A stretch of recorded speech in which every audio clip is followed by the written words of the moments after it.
Découverte et éveil, les lumières de service du vaisseau de recherche. Archimus vacillait tandis qu'il dérivait à travers la ceinture de Kuiper, sa coque renforcée collectant une fine poussière de particules cosmiques. Sur le pont d'observation, le docteur Ilaranovic pressa sa paume contre le hublot, son reflet la fixant, ses yeux sombres sur sa peau cuivrée, ses cheveux tirés en arrière en un chignon pratique. Docteur Novick, crépitèrent les communications du vaisseau. Le directeur Way requiert votre présence au centre de commandement. Nous avons trouvé quelque chose. Le cœur d'Ilara s'accéléra. Après 18 mois d'exploration d'astéroïdes et de collecte d'échantillons de glace, ils n'avaient pas trouvé grand-chose pour justifier l'investissement de la Fondation pour la science interplanétaire. Ils n'avaient pas trouvé grand-chose pour justifier l'investissement de la Fondation interplanétaire pour la science. Cette expédition était censée prouver ses théories sur l'activité humaine précoloniale au-delà de Mars. Sans résultat, sa carrière était terminée. Le centre de commandement bourdonnait d'activité, tandis que des écrans holographiques projetaient une image tridimensionnelle de ce qui semblait être un astéroïde, sauf que les astéroïdes n'avaient pas de motifs symétriques gravés à leur surface. Gravés à leur surface. Nous l'avons détecté derrière l'ombre d'Eris, expliqua le directeur Way, son visage buriné illuminé par les écrans. Une signature énergétique différente de tout ce que nous avons enregistré. Certainement artificielle. Extraterrestre? Demanda Elara en se penchant pour examiner la projection. Way haussa les épaules. Ou quelque chose de plus ancien que nos archives.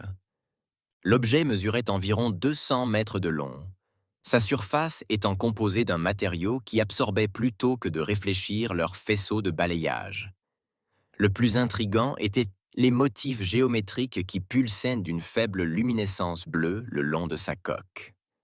À propos de la direction de l'équipe d'enquête, Ilara a déclaré qu'il ne s'agissait pas d'une question, mais d'une affirmation. Weed hocha la tête à contre-cœur. Votre expertise en xénorchéologie fait de vous le choix logique, mais les protocoles standards s'appliquent. Aucun contact direct avant la fin de l'analyse à distance. 6 heures plus tard, Ilara guida une navette de recherche vers l'objet mystérieux, accompagné du docteur Marcus Chen, le physicien de l'équipe, et le lieutenant Sato, leur escorte de sécurité. À leur approche, Ilara ressentit une sensation inexplicable, comme une reconnaissance ou un souvenir, remuer son esprit. Les niveaux d'énergie augmentent, rapporta Marcus en fronçant les sourcils face à ses instruments. L'objet réagit à notre approche. Les motifs de la surface de l'objet s'éclaircirent, des pulsations de lumière bleue parcourant des lignes géométriques. Une section de la coque commença à se transformer, la matière s'écoulant comme du métal liquide, créant ce qui était incontestablement une entrée. Nous devrions battre en retraite, avertit Seda, la main portée à son arme de poing. Cela viole les protocoles de premier contact, mais Elara ne pouvait détourner le regard. La sensation dans son esprit s'était intensifiée, ressemblant moins à une pensée qu'à un instinct. « Ce n'est pas un extraterrestre », murmura-t-elle. « C'est humain. C'est impossible », objecta Marcus. L'humanité ne disposait pas encore de cette technologie, et encore moins. « Elle nous attend », interrompit Elara en rapprochant la navette. « Pour moi. » Soudain, un faisceau de lumière bleu pâle balaya leur navette, pénétrant la coque comme s'il était transparent. Il s'attarda sur Elara, la scrutant de la tête aux pieds avant de se retirer. Une voix résonna directement dans leur système de communication. Vérification génétique lancée. Correspondance primaire identifiée. 89,4% de concordance avec la lignée Novick. Il connaît votre nom. Chuchota Seda, son arme dégainée. Pas vraiment, répondit Ilara, l'esprit bourdonnant. Novick est le nom de jeune fille de ma mère. Je l'ai pris après sa mort. Le scan terminé, l'entrée s'agrandit, les lumières intérieures s'activant pour révéler un couloir menant plus profondément à l'intérieur du vaisseau. La voix reprit. Bienvenue, désigné Novak. La sentinelle attend son initialisation. Malgré les protestations de Seto et la prudence de Marcus, Ilara guida leur navette jusqu'à l'amarrage du mystérieux vaisseau. Le sas se ferma dans un léger sifflement, la pression atmosphérique s'équilibrant automatiquement. L'air est respirable, rapporta Marcus, vérifiant ses instruments avec incrédulité. Comment est-ce possible après tout ce temps? Des systèmes environnementaux autonomes, suggéra Ilara, ôtant déjà son casque. L'air avait un goût pur, avec une légère nuance métallique. Ils suivirent le chemin illuminé à travers des couloirs qui semblaient allier principes organiques et mécaniques. Les murs vibraient de circuits qui réagissaient à leur présence, s'illuminant à leur passage. Le plus frappant étaient les inscriptions qui bordaient chaque surface. Des symboles qui ressemblaient à d'anciennes langues humaines, mais antérieures à tout système d'écriture connu. Ça ne ressemble à aucune architecture humaine que j'ai jamais vue, observa Marcus en scrutant les murs avec ses instruments. Parce que ça n'est pas censé exister, répondit Ilara en traçant du doigt les inscriptions. Du moins pas dans nos livres d'histoire.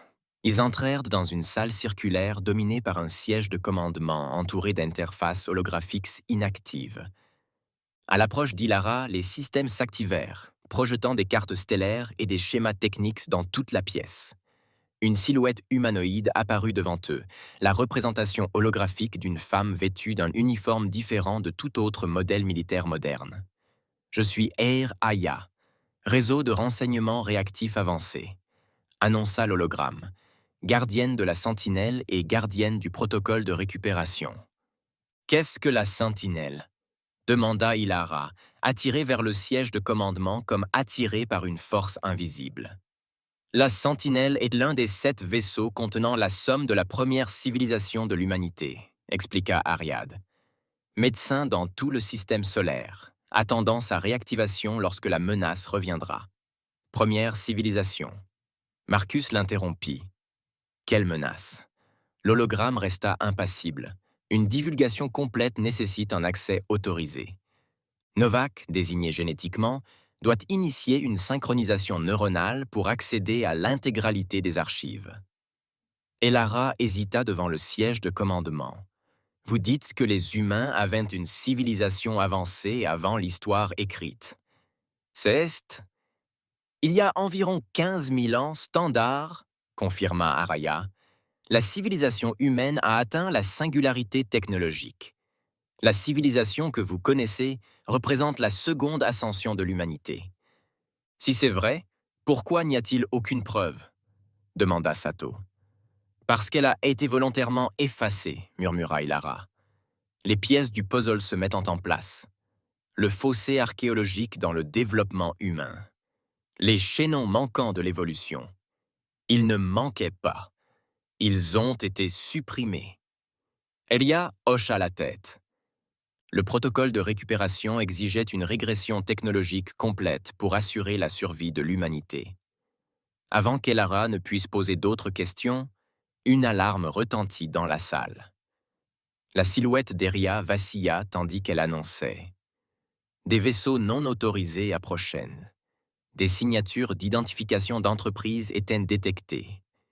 Des écrans extérieurs s'activèrent, montrant 3 élégants vaisseaux arborant l'insigne de Nexus Industries, la mégacorporation qui tentait d'acquérir l'expédition de l'ISF depuis des mois. Ils ont dû suivre nos communications, dit Sato d'un ton sombre. Directive de l'entreprise, sécuriser toute technologie extraterrestre pour un développement exclusif, traduisit Marcus. S'ils mettent la main sur ce vaisseau, ils l'exploiteront sans en comprendre l'utilité. Elara termina. Que se passera-t-il si Nexus prend le contrôle du Sentinelle? Le Sentinelle ne répond qu'aux lignées génétiques autorisées, répondit Elara. Cependant, toute tentative d'effraction déclenchera des protocoles défensifs susceptibles de nuire aux intrus et d'endommager des systèmes critiques. Une transmission a été interrompue. Navire de recherche Artemis. Ici le capitaine Reyes de Nexus Security. L'anomalie que vous avez découverte relève des droits de récupération de l'entreprise. Reposez-vous et préparez-vous à l'abordage. Elara avait échangé un regard avec ses compagnons. Nous ne pouvons pas les laisser faire. Les options défensives sont limitées sans activation complète du système. Eria les informa. Une synchronisation neuronale est nécessaire pour un fonctionnement complet. Elara s'approcha du siège de commandement. Sa décision était prise. Qu'implique la synchronisation? Votre conscience fusionnera temporairement avec les systèmes de la sentinelle, expliqua Eriaat. Attention, ce processus modifie définitivement les voies neuronales pour permettre un traitement amélioré des données. C'est irréversible. Marcus attrapa le bras d'Ilara. Tu ne peux pas sérieusement envisager cela. On ne sait pas ce que ça te fera. Elara retira doucement sa main. Si Aria affirme la vérité, ce vaisseau détient des connaissances susceptibles de transformer notre compréhension de l'histoire humaine et de nous protéger de toute menace qui pourrait revenir. À l'extérieur, les vaisseaux Nexus déploient des navettes d'abordage, leurs grappins magnétiques se préparant à percer la coque du Sentinelle. Le temps est compté, prévint Eria. La synchronisation neuronale prend environ 3 minutes. Ilara s'assit dans le siège de commandement, qui s'adapta immédiatement à ses dimensions. « Fais-le !» Des filaments s'étendirent de l'appui-tête, se connectant à l'implant neuronal d'Ilara, équipement standard des chercheurs pour interagir avec les systèmes de données des expéditions. Des informations envahirent sa conscience. Des cartes stellaires millénaires, des systèmes d'armes dépassant l'entendement humain actuel, et des souvenirs qui n'étaient pas les siens. Une civilisation à son apogée, puis en train de sombrer sous un ennemi terrifiant.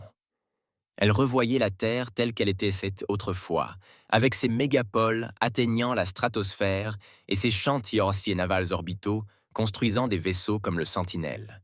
Elle ressentait le désespoir d'un peuple menacé d'extinction, dont le dernier espoir résidait dans la mise en œuvre du protocole Oméga. Régression technologique stratégique. Tous les systèmes sont en ligne, annonça Elara d'une voix chargée d'une autorité nouvelle tandis que les anciens moteurs du vaisseau vrombissaient. Les navettes d'abordage du Nexus se dispersèrent tandis que les systèmes de défense du Sentinelle s'activaient, créant une barrière énergétique scintillante.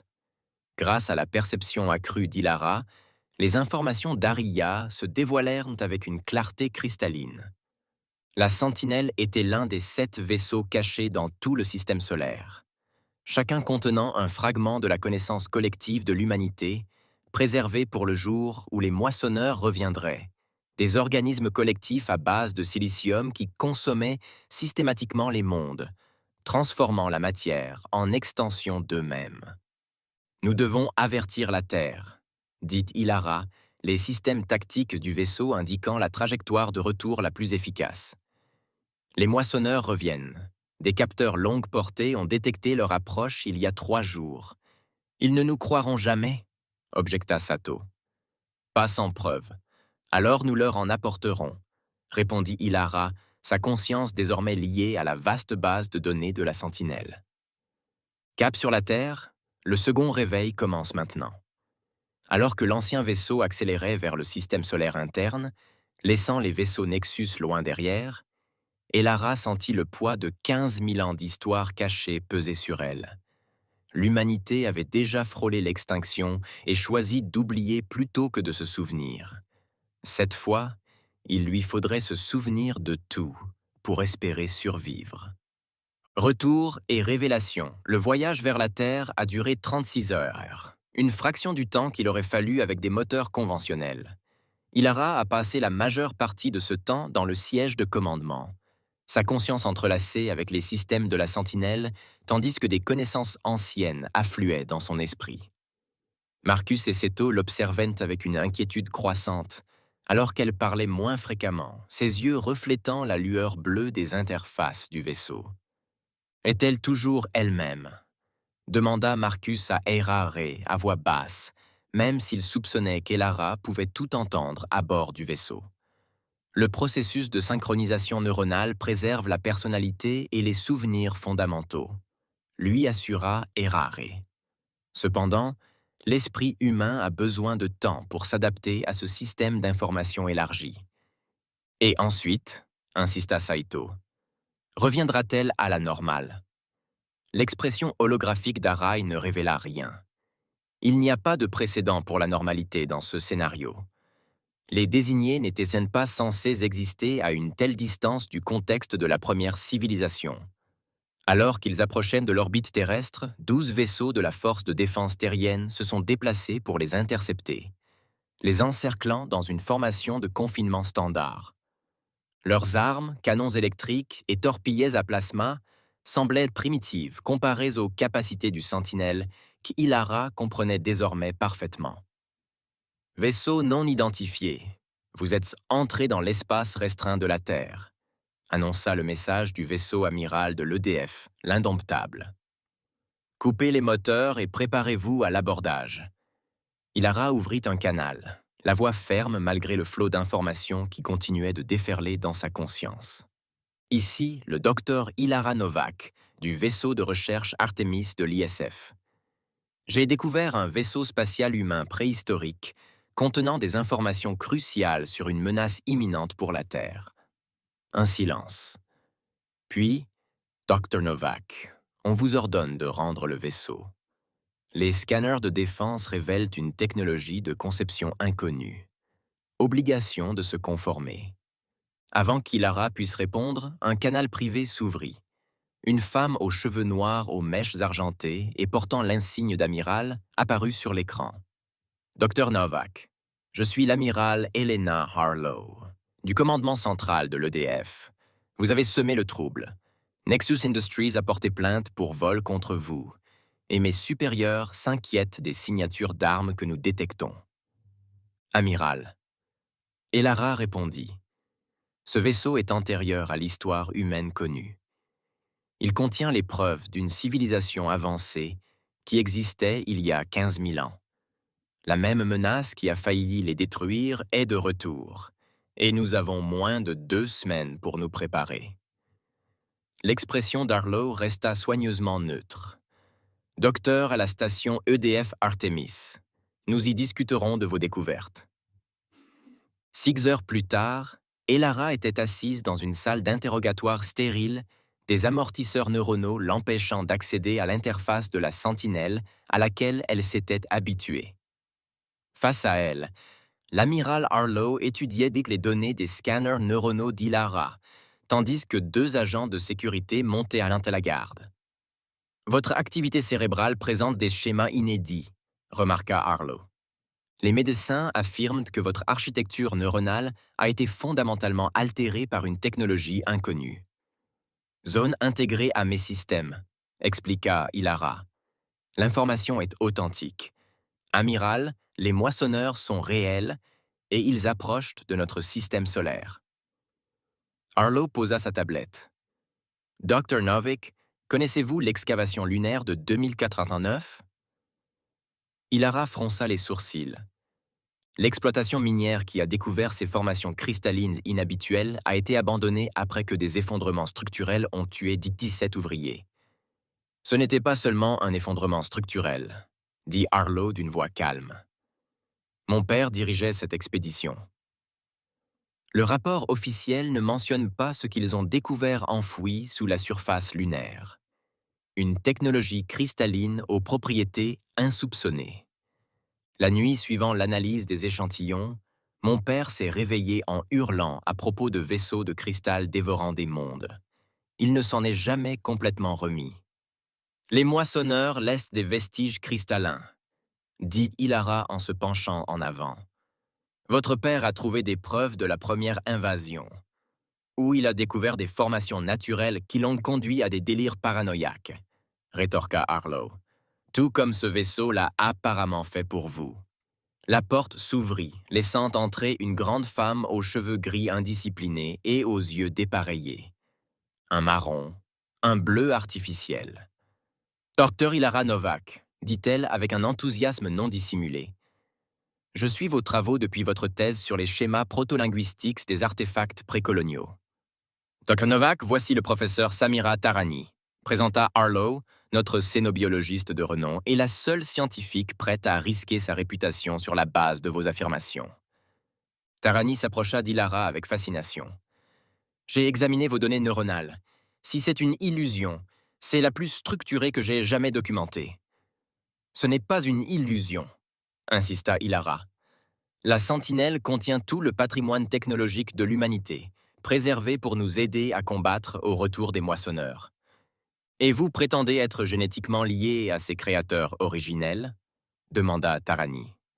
Mon ADN contient des marqueurs qu'Aria a reconnus dans la lignée Novik, l'une des 7 lignées préservées pour assurer une succession légitime. Tarani hocha la tête pensivement.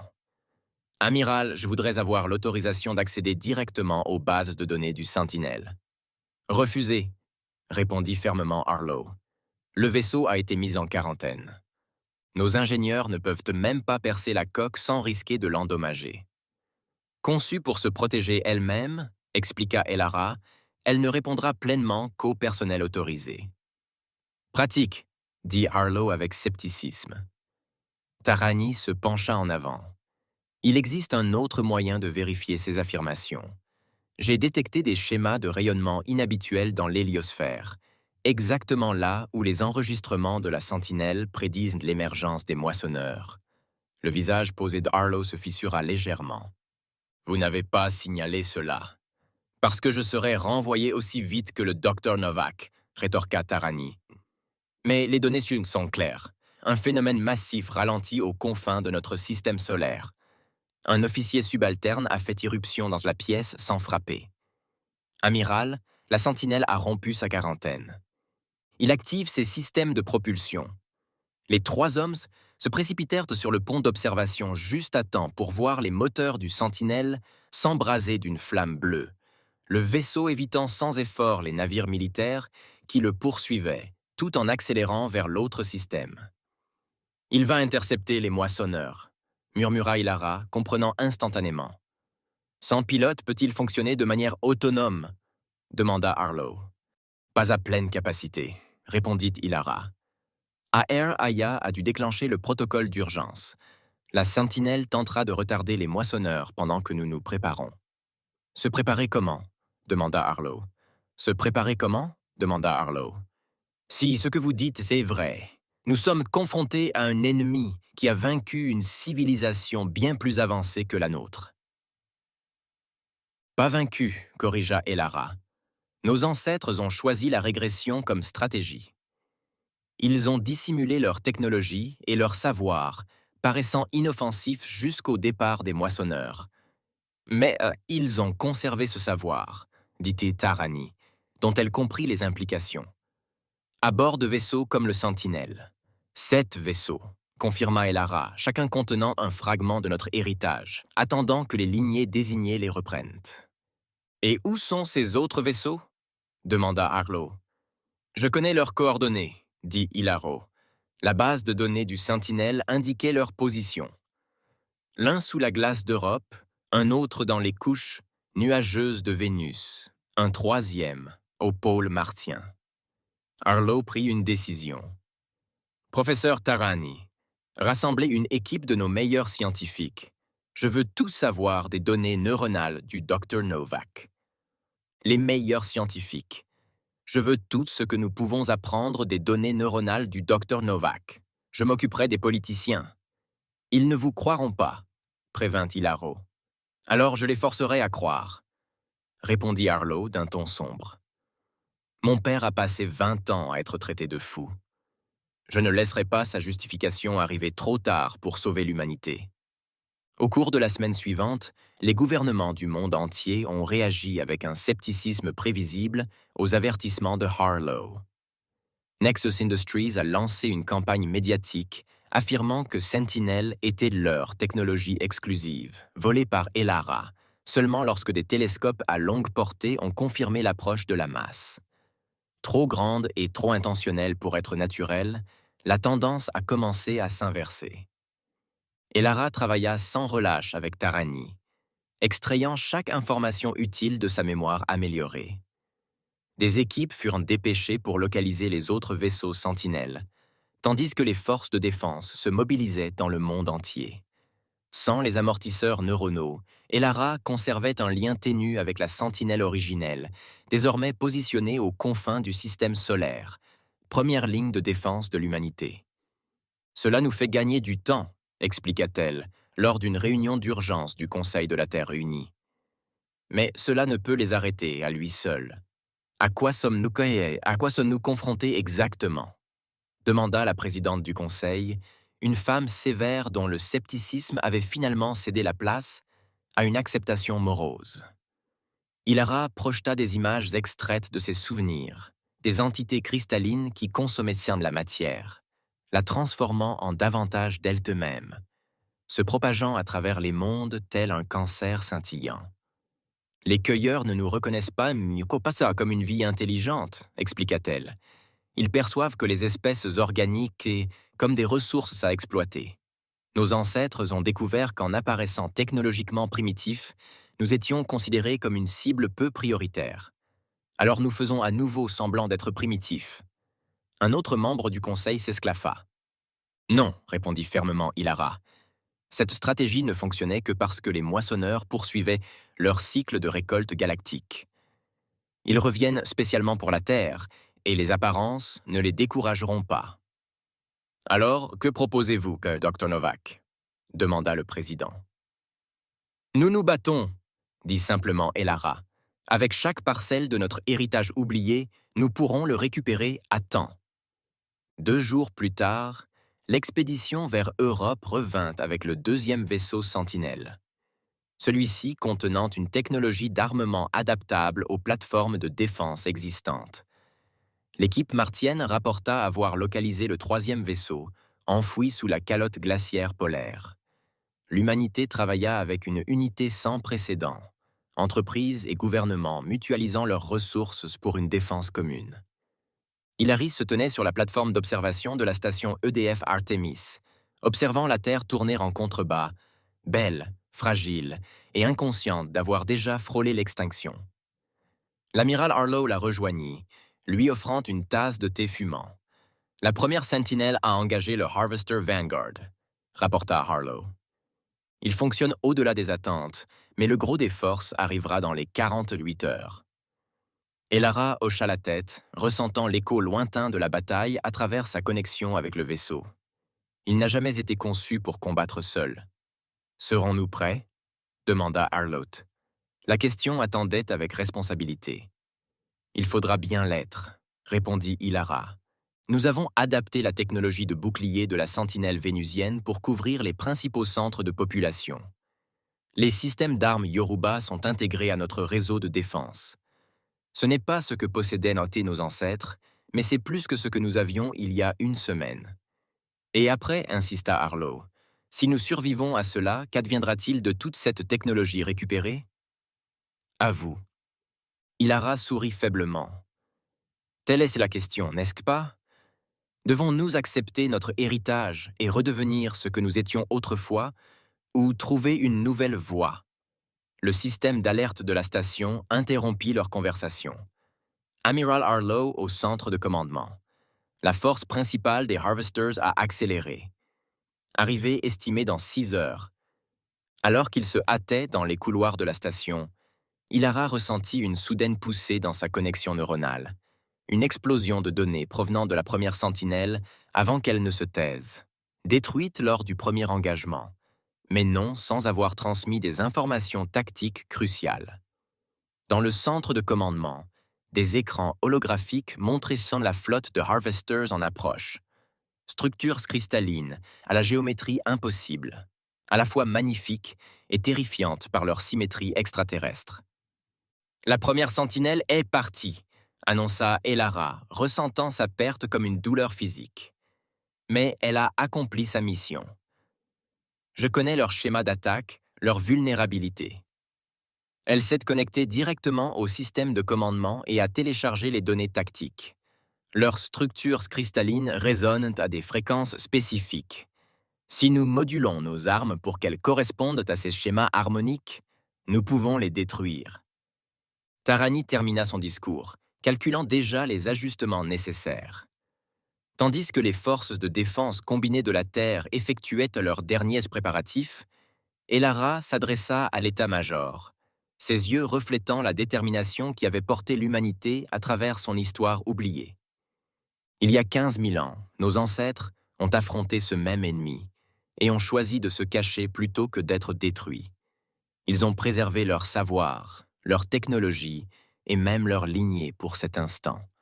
Non pas pour que nous puissions reproduire leur stratégie, mais pour que nous puissions en tirer des leçons et trouver une meilleure solution.